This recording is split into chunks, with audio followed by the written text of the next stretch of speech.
Good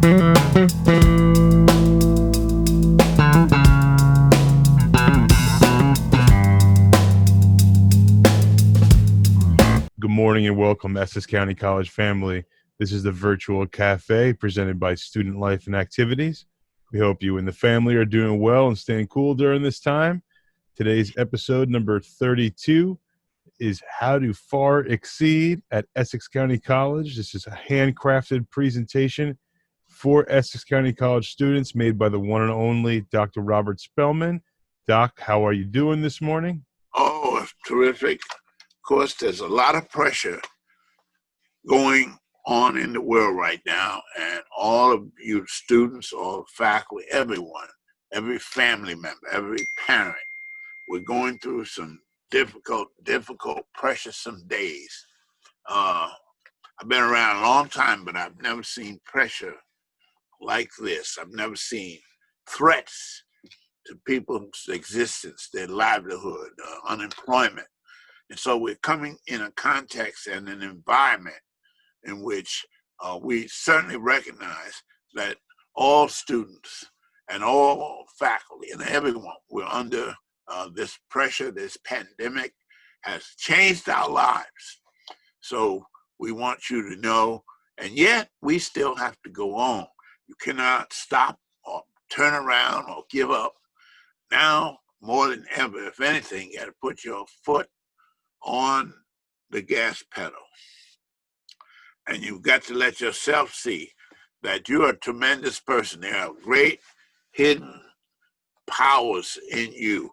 I was driving on the turnpike one day, and the guy flew around me, and I was a little annoyed. And then I saw a car, but the one he flew around next happened to have been a plain, unmarked state police car.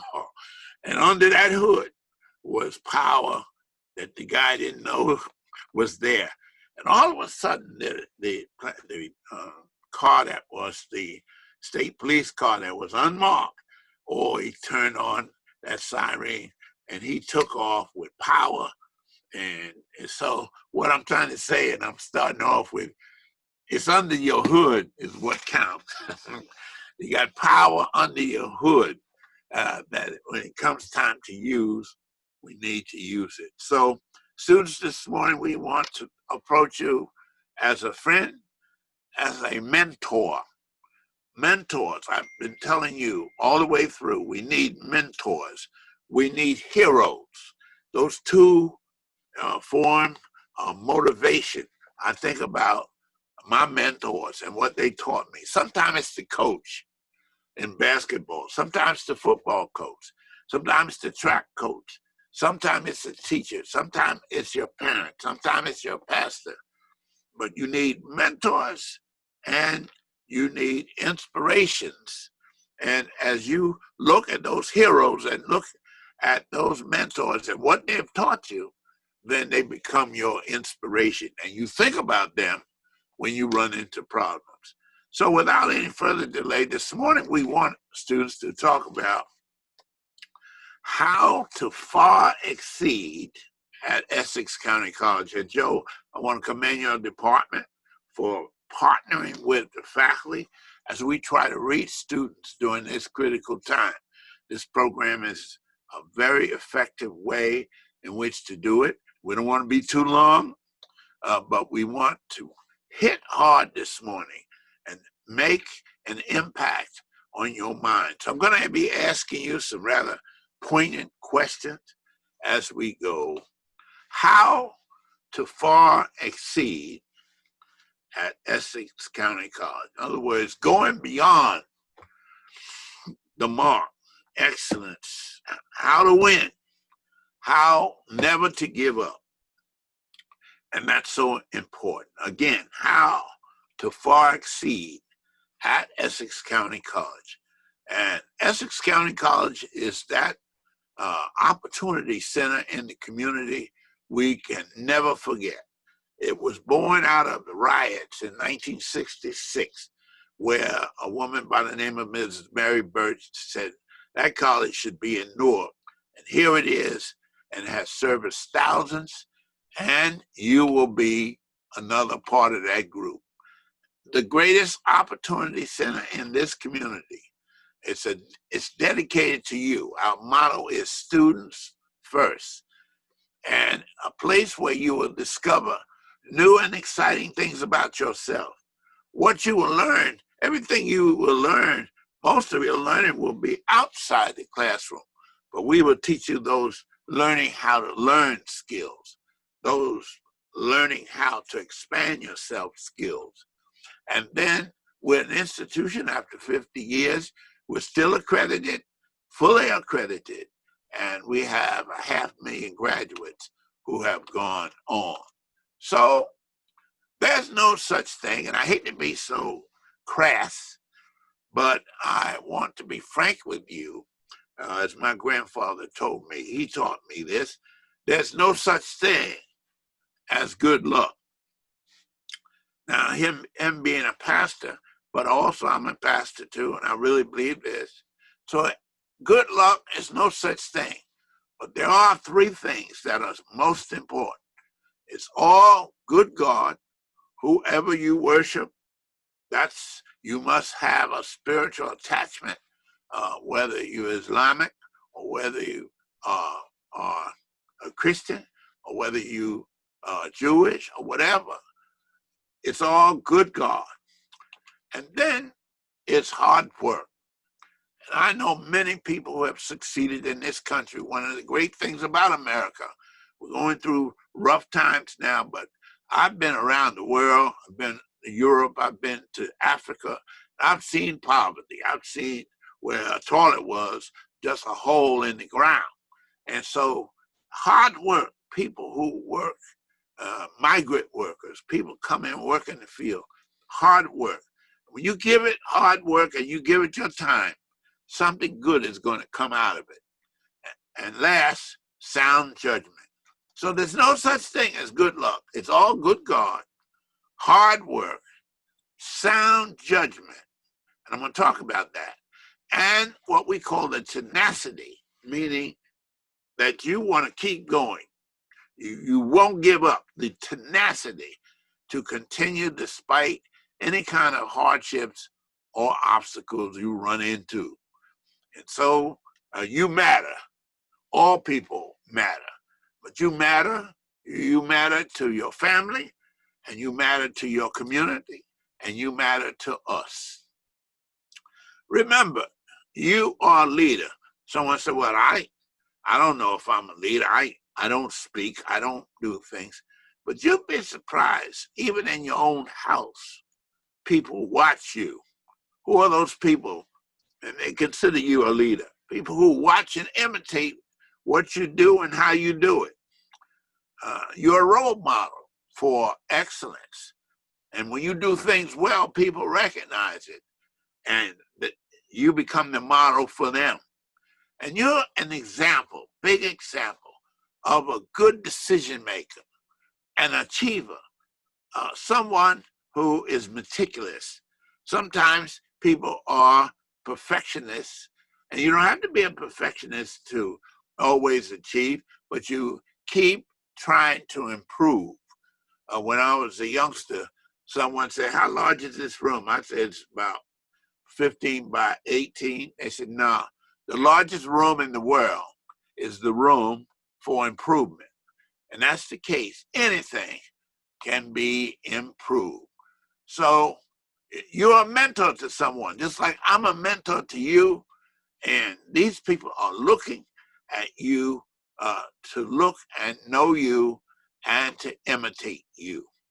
You must never forget that you are an achiever. You have a great mind. You have a mind that can hold millions of pieces of information in it at one time. It's mostly water in its chemical sense, but you are a magnificent machine. You can think, you can remember, you can resolve, you can care. Oh, there's so much wrapped up in you, that power to achieve any goal that you achieve, but you have to believe in yourself. So the first thing you have to do is know who you are. Someone said, well, I know who I am. Well, do you really know who you are? If you had to describe yourself, there are some people describe themselves and they're always super. I know someone like that. They're best of everything and they're the smartest one.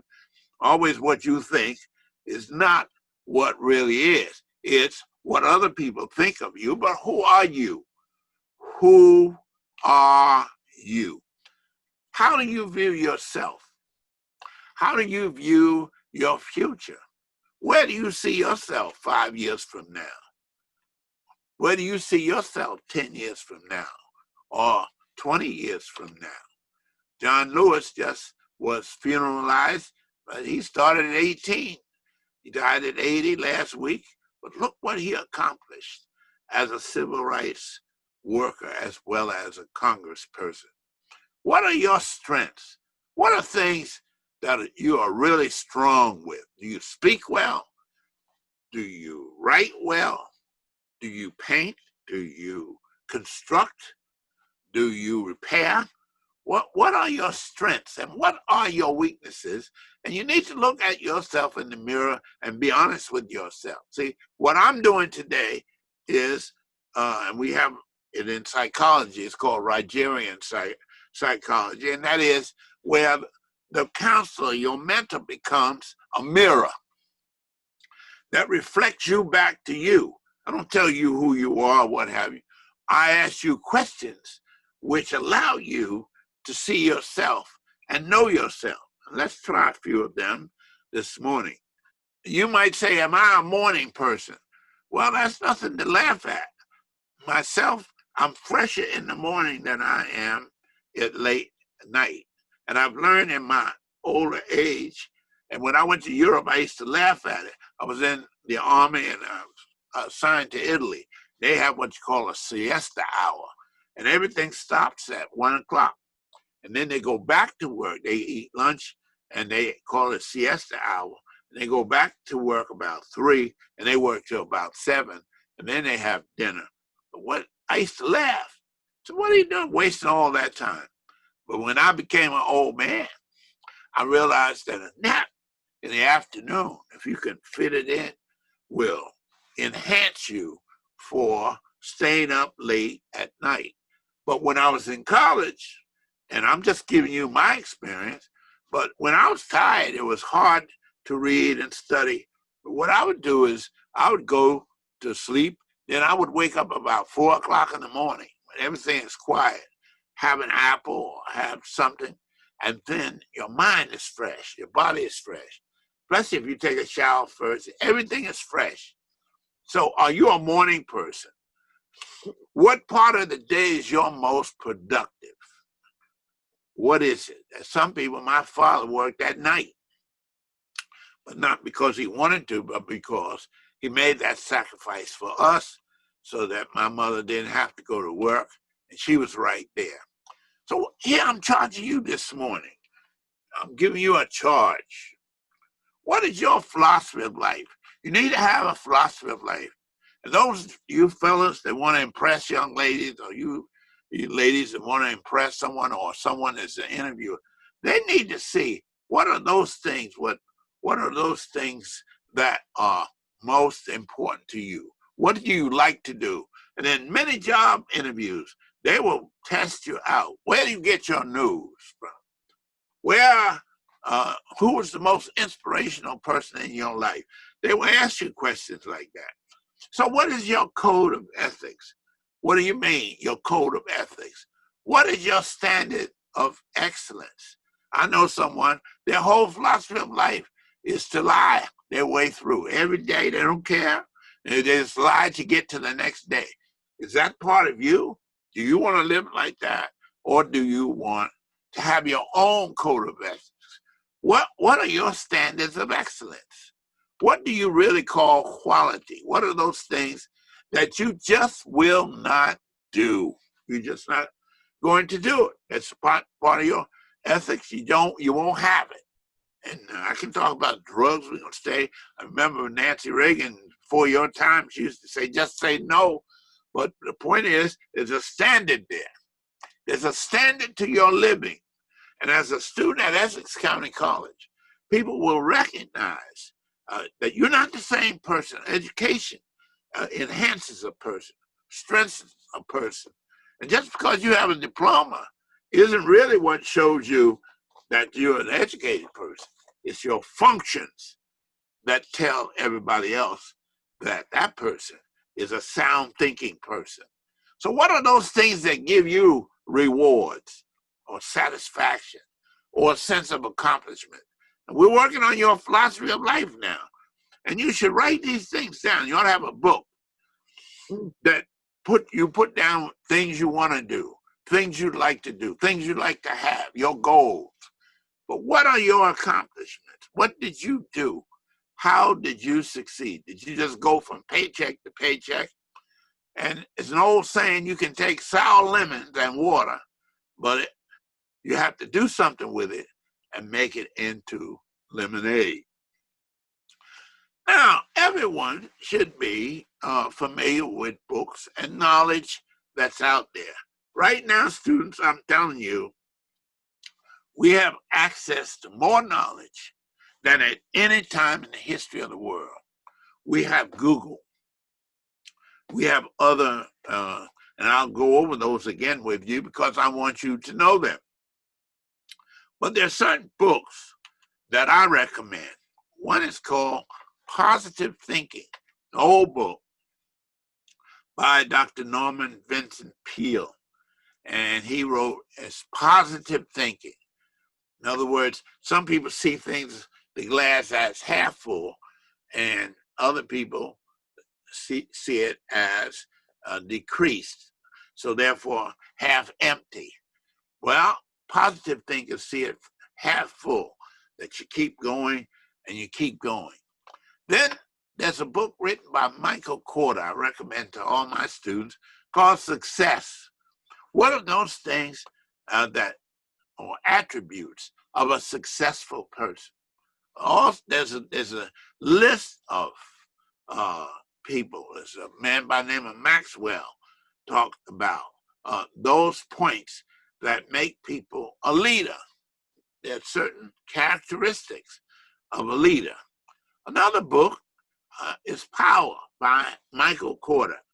That's an interesting one. When we look at politics today, one of the things he says in his book is that when you see a vacuum and you see someone, maybe they left the job, you learn that skill so that you can fill that vacuum.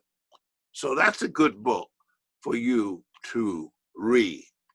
And then there's one that's just been published by Eddie Glaude of Princeton University. He's the head of the Black History Department at Princeton University. But it's called Begin Again. And it's the study of James Baldwin, a great writer. He wrote the book, The Fire Next Time.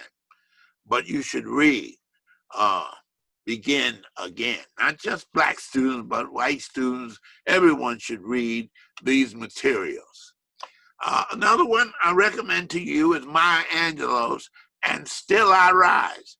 You know, lots of things will push you down and be pushed down. And I had to tell a church group one time, someone said, you have such resilience. That's what they call the big word, but I'll come up with it.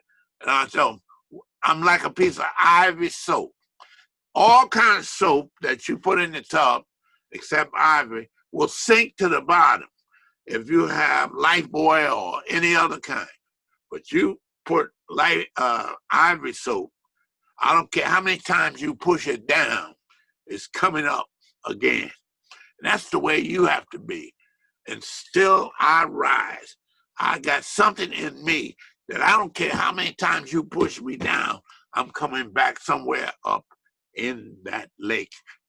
I may not come out where I was before, but I'm coming back because of that which is in you to go back and never get up. So it's like a balloon with air in it. You push it down, it's coming right back to the top. And that's the way that book. And Maya Angelou is a great poet, great writer, great lecturer, great civil rights worker. And she's a hero of mine. The Life and Works of Frederick Douglass. Oh, what a thinker. And he was a black man who was freed from slavery. He was in Maryland on a plantation, one of the great writers and thinkers. And Abraham Lincoln had him come into the White House many times to talk with him. Matter of fact, the Saturday before before Abraham Lincoln died when he was shot, that Tuesday, he was supposed to meet with Frederick Douglass. But many times he would go into the White House to counsel Abraham Lincoln because Lincoln had not talked to progressive black people before. And so that friendship was powerful. Now, these are just some of the things. And I know you say, well, Dr. Spellman, you old man, you're supposed to know that. But no, things grow. And there's a style. There's a style to being or having a philosophy of life and developing a quality in your life. You don't have to be rich. And that's one of the next things I want to share with you in another session. But the name of my book is called How We Can All Still Be Rich, Wealthy, and Blessed Without So Much Money. Notice I said you got to have some money. I don't care who you are. The man wants that gas and electric. You don't want to hear how smart you are. You got to pay. But my point is, there are so many things that constitute wealth that have nothing to do with money. If you have a good, wholesome family relationship, if you have a good, wholesome marital relationship, if you are satisfied with helping people, if you have good health, you're wealthy. If you have good, sound thinking, you're wealthy. If you have opportunity, you're wealthy. And I tell all you students at Essex, if you have your youth, you are wealthy. And so I can think of many people, and they said Rockefeller, the old man, used to ride up and down Harlem, and he would take these new dimes and he would throw them out in the street during the Depression, and the kids would go running, diving for these dimes. And he saw a young man come across the street, and he just ran across that street so fast and picked up that dime, and he said, I'd give $250,000 if I could just digest an apple, because his system. So money isn't everything. Gotta have some, but there's so many things that constitute wealth. I consider myself a wealthy man, not because I have a lot of money, but because I have exposure to quality. I have exposure to a good family life. I have good health. In other words, those things that don't constitute money, but I'm telling you, a very important part of your wealth. You are wealthy. If you're an American, and I know it's hard, and black people are going through rough, anyone who's black or brown right now, but I'm telling you, when you have lived in other parts of the world, if I were to take you to certain parts of Africa, Ethiopia, even the Middle East, you would shake your head. People living with flies all around them. People living with all the maximum age in the Maasai tribe was something like 40. And yet as a warrior, at the age of 14, they could jump and run and do all kinds of things. So here you have access. You are given, when you come into this world, of vaccination. You spend time where there was no vaccination. You're given a polio shot. At one time, there was no polio shot. And the president of the United States, Franklin Roosevelt, developed polio, and he was president from 1933 to 1945, and he was always in a wheelchair. And it took an hour for him to put on his pants. He could not bend his legs. And yet he was a multimillionaire by wealth, but his achievements were not because he was handicapped. So your aesthetics conclusions, those things that you like and dislike, and then our art classes, I try to get our students to develop what is called an aesthetic philosophy. And that is, what do you consider to be good and beautiful, or what do you consider to be bad and ugly? And your first part of developing, you have one right now. You have an aesthetic philosophy because of things that come through your senses. So what are your dislikes and what are your likes with things you taste, foods, things you like to see? Maybe it's oceans, maybe it's the woods, maybe it's dresses in a shop, maybe it's all kinds of action movies. But what are those things you like to see? What are those things you like to hear? What kinds of music do you like? See, this is all part of developing you. What kinds of things you like to smell? Everyone doesn't like to smell the same thing. And this is a tip from your old professor. When you go to an interview for a job, never put on a whole lot of cologne. Don't put on any cologne, because the cologne that appeals to you might not appeal to your interviewer. So you better let that one alone. What are things you like to touch? Some people like to touch velvet. Some people like to touch snow. Some people, what are those things that you like to smell? I like certain things I love. I lived near a bakery one time, and just going down smelling, that bread cookie was a good smell to me. Certain types of flowers, beautiful. But here are the big ones. What kinds of people do you like and dislike? I mean, are you a person that can live with a liar? Well, okay.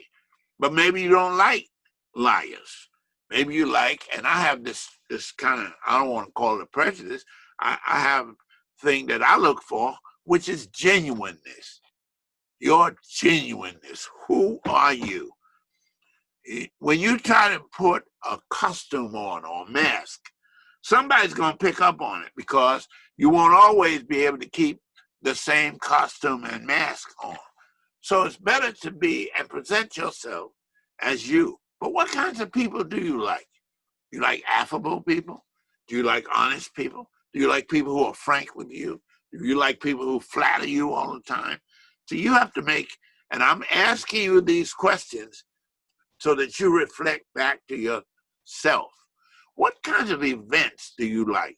Do you like car shows? Do you like a circus? Well, they didn't have a circus now, but over at the Javits Center have all kinds of things going on, all kinds.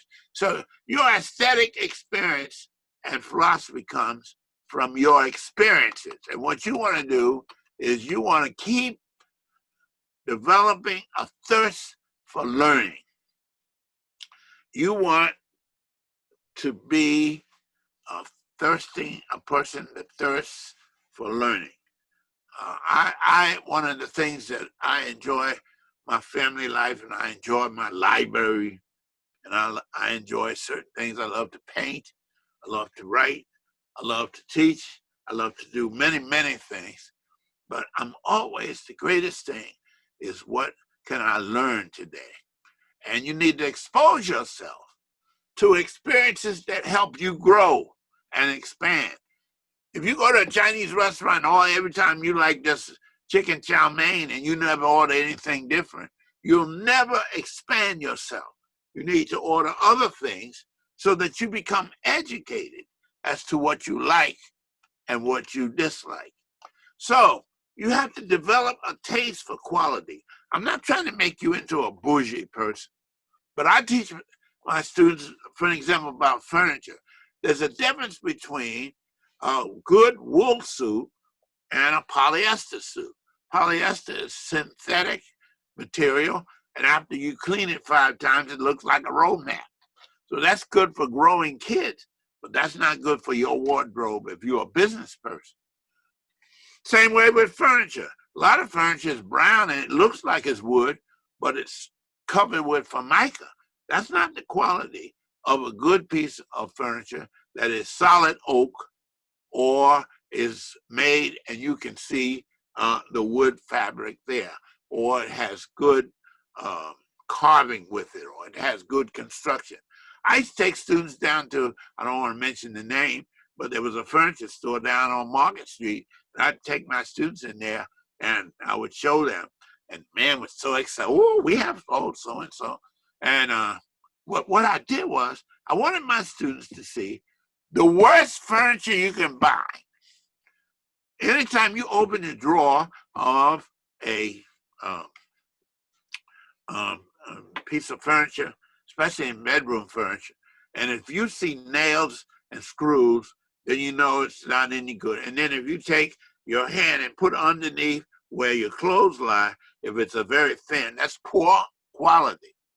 So I tell my students to go up to Bloomingdale's. Well, they say, well, Dr. Spellman, we don't have Bloomingdale's money. No, I'm trying to develop your taste.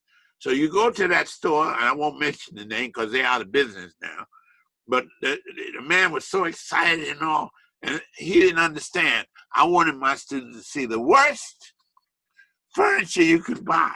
And then I wanted them to see the best. And I taught my students how to go up to Bloomingdale's and all the expensive stores, but you learn how to write down the manufacturer and write down that model number.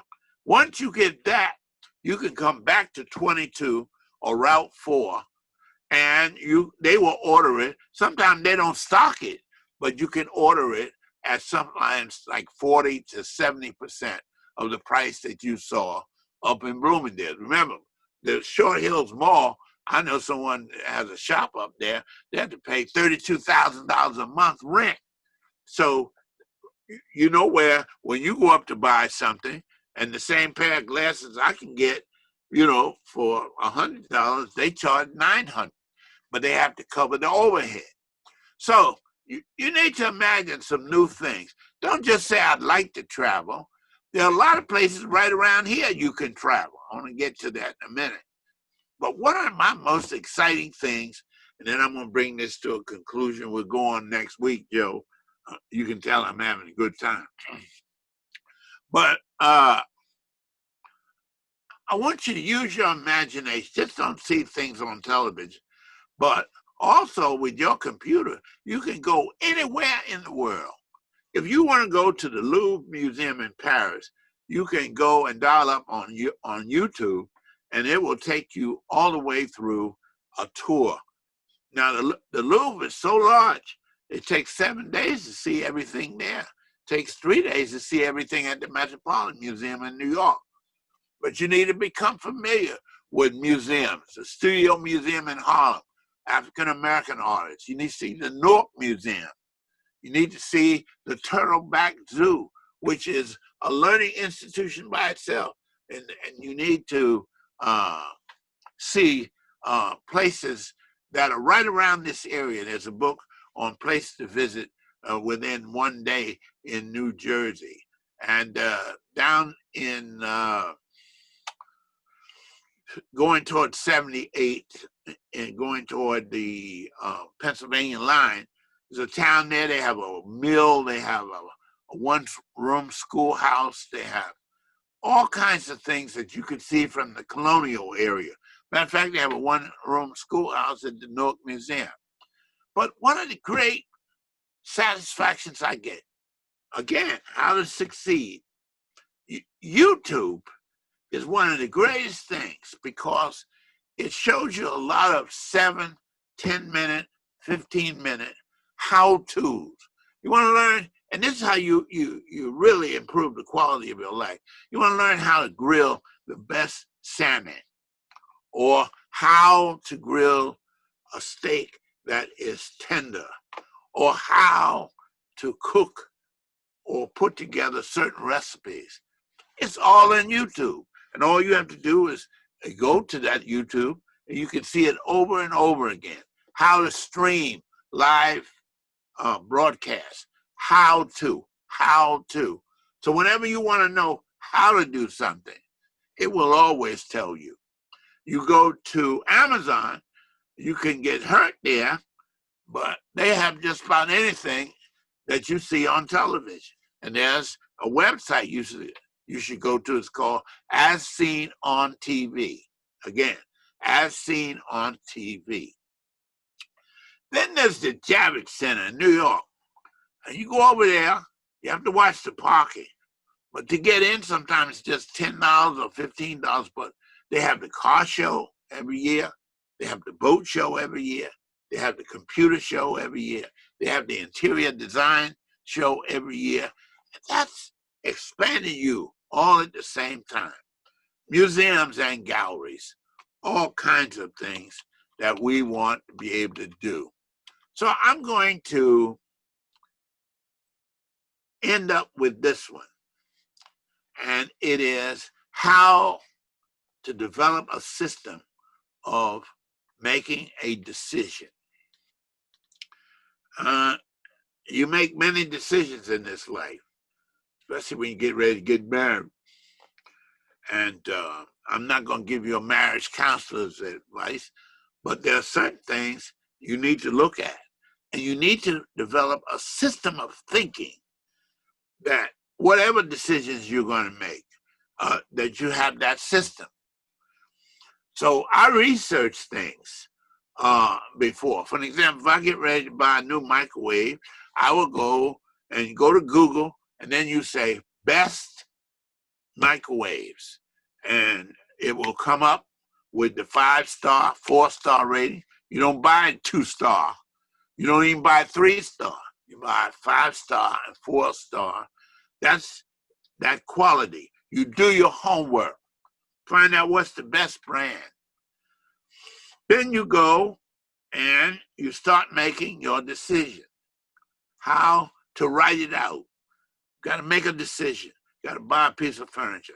Have to buy a car. What are the advantages? What are the payments? What are the comparisons? Compare them. What are the pros in buying this car? You try to buy a Rolls Royce, the pros are you got a beautiful car, but most likely a Rolls Royce is about $200,000. So be a while for a person like myself, when in fact all I need is a good car to go to work or to school. But what are the pros and the cons? You get ready to get married. What are the pros? You can't get married with no money. You can't live off love.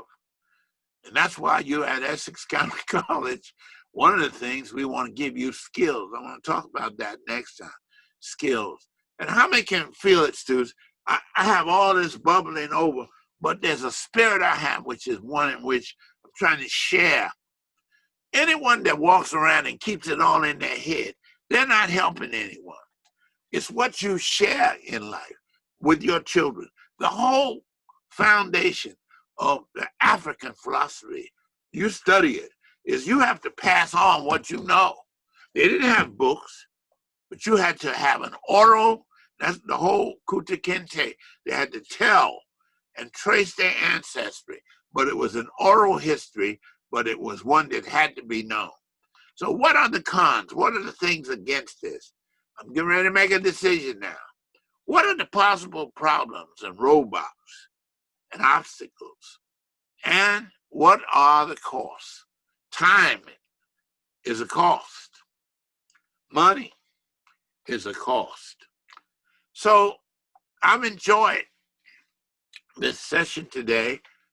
How to far exceed at Essex County College. I'm trying to give you to be a goal setter. How to make the difference in your life by always having goals.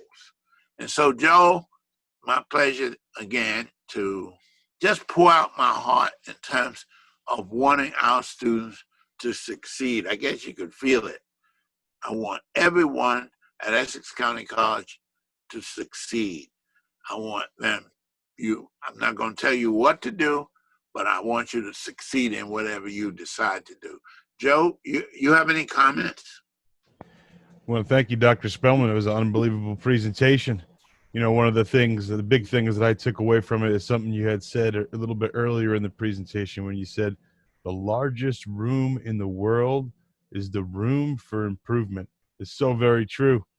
I want to thank you for the opportunity again to speak to students who want to succeed, but who we're rooting to succeed. And we're still around. You can contact us through the directory or through Student Life. Student Life can get in touch with any faculty member. And Joe Ott and that whole staff up there, they're ready and willing to serve you and we as faculty to serve the institution.